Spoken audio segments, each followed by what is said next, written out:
అందరికీ నమస్కారం అండి. ఈ పొద్దు నేను చేపించబోయే రెసిపీ వచ్చేసి చూడండి, ఈ మత్తి అంటారండి మలయాళంలో.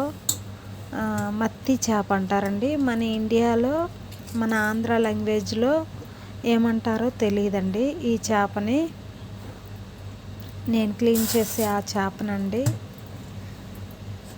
చూడండి, అది నేను చేప కడుపులో ఉండే గుడ్డంతా తీసి నేను క్లీన్ చేసి ఇప్పుడు నేను ఫ్రై చేయబోతానండి ఈ చేపలని.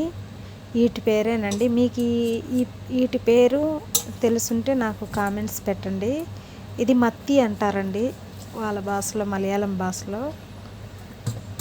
చూడండి, నేను ఈ గుడ్డంతా బాగా నీట్గా క్లీన్ చేస్తున్నాను. క్లీన్ చేసి ఫ్రై చేయబోతున్నానండి. ఆ గుడ్డు ఫ్రై చేస్తా, అలానే ఆ చేపలు కూడా నేను ఫ్రై చేస్తానండి. ఇప్పుడు ఆ ప్రాసెస్ నేను మీకు చూపిస్తున్నానండి. చూడండి, మొత్తం అన్ని చేపల్లో నేను ఉండే గుడ్డంతా తీసి ఒక బౌల్లో వేసుకుంటున్నానండి. నీట్గా వాటి మీద ఉండే బ్లాక్ అంతా నేను క్లీన్ చేసి, నేను అలానే చేపలు వచ్చేసండి నేను ఉప్పు సాల్ట్ వేసి బాగా నిమ్మరసం ఒక దెబ్బ పిండి బాగా నీట్గా వాష్ చేస్తానండి. బాగా నీట్గా అంతా బ్లాక్ అంతా పోయేటట్టు నీట్గా క్లీన్ చేస్తాను. చూడండి, ఈ చేపలంట అండి ఫ్రై చేసుకొని తింటే చాలా మంచిదంట హెల్త్కి. కొలెస్ట్రాల్ ఉండేవాళ్ళు కూడా తినొచ్చు. ఈ చేపల్లో ఉప్పు కూడా ఉంటుందండి, అట్నే సాల్ట్. కొన్ని చేపల్లో, ఇలాంటి చేపల్లో ఉప్పు వేయరు.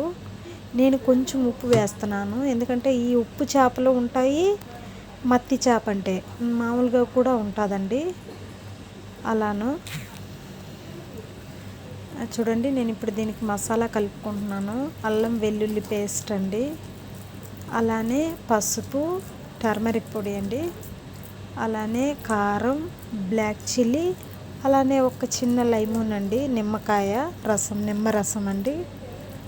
కొంచెం ఆయిల్ వేసుకున్నానండి, కొంచెం వాటర్ వేసుకొని, సాల్ట్ కొంచెం వేసుకొని బాగా కలుపుకుంటున్నానండి. కలిపేటప్పుడే వాసన ఎంత బాగుందండి మసాలా, తెలుసా? అంత బాగుంది. నేను ఆ చేపలకి ఘాట్లు పెట్టుకున్నానండి.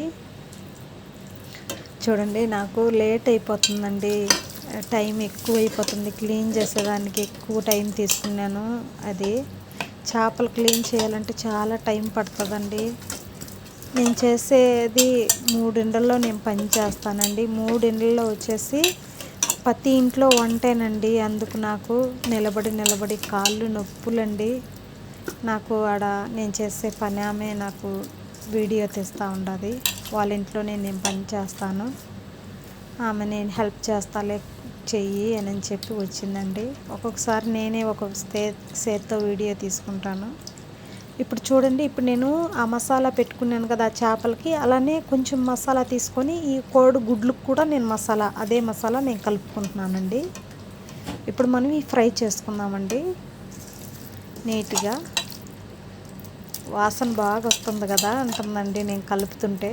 ఆ చేపల కలరే అలా ఉంటుందండి. ఇప్పుడు మనము చూడండి నీట్గా కలిపేసినాను. ఇప్పుడు కడాయి పెట్టుకొని ఆయిల్ వేసుకున్నానండి. కోకోనట్ ఆయిల్ వేసుకుంటానండి నేను ఫ్రై చేసేదానికి. వాళ్ళు ఆయిల్ పడేయరండి, ఆ చేపలు ఫ్రై చేసిన ఆయిల్ వాళ్ళు పడేయరు. ఆ ఆయిల్ రైస్లో వేసుకుని తింటారు. ఈ చేపల్లో ఉండే కొవ్వు మంచిది, అది ఆయుర్వేదానికి మాకు మంచిది అని చెప్తారండి. మన సైడ్ ఇవి ఉంటాయో ఇలా చేపలు నేను ఉంటాయి, కానీ అవి మనకు క్లియర్గా చూడలేదు నేను.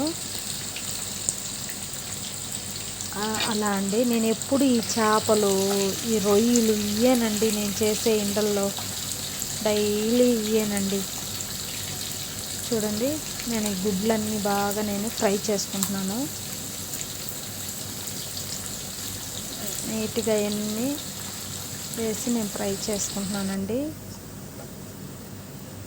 అందరూ నా వీడియోలు చూస్తున్నారే కానీ ఇప్పుడు ఫ్రై అయినాయండి, తీసి పక్కన పెట్టి ఆమెకి ఇస్తున్నాను నేను టేస్ట్ చూడమని. అన్నీ తీసేసి ప్లేట్లో వేసుకుంటున్నానండి. నా వీడియోలు మీరందరూ చూస్తున్నారండి కానీ లైక్ చేయడం లేదు, సబ్స్క్రైబ్ చేసుకోలేదు. ఎంతో కష్టపడి యూట్యూబ్ ఛానల్ పెట్టినానండి. ఏ ధైర్యంతో పెట్టినానో నాకే తెలియదండి. నాకు ఒక చదువు రాదు, ఏం వచ్చాయో కూడా నేను పక్కన వాళ్ళ దగ్గర చదివించుకుంటా. ఎంతమంది లైక్ చేస్తున్నారు, సబ్స్క్రైబ్ చేస్తున్నారు, అవి చూసినప్పుడు ఆనందం అనిపిస్తుందండి. ఇప్పుడు చూడండి, చేపలన్నీ నేను అదే ఆయిల్లో నేను చేపలు వేసి ఫ్రై చేసుకుంటున్నాను. మీరందరూ కూడా ఒక హౌస్ మేడ్కి సపోర్ట్ చేయమని, ఒక ఇండల్లో పనిచేసే ఒక అమ్మాయికి హెల్ప్ చేయమని, ఇలాంటి వీడియోలకు మీరు సపోర్ట్ చేస్తే మంచిది కదండి. లైక్ చేయండి, షేర్ చేయండి, సబ్స్క్రైబ్ చేయండి. మీ ఇంటిలో మీ అక్కలాగానో చెల్లిలాగానో అనుకొని హెల్ప్ చేయండి. ఇలా చూడండి, అన్ని చేపలు నేను ఇలా ఫ్రై చేసుకుంటున్నాను. నైస్ అన్నీ ఫ్రై చేసి మనము నీట్గా ఇదే అండి ప్రాసెస్. బాగా ఆ బ్రౌన్ కలర్ వచ్చేంత వరకు ఫ్రై చేసుకుంటే చాలండి. స్టవ్ ఆఫ్ చేసి ఇంకా వాళ్ళు ఆ ఆయిల్తో సహా తింటారండి రైస్లో. ఓకే అండి, వీడియోని మీకు నచ్చినట్టయితే ప్లీజ్ సబ్స్క్రైబ్ అండి.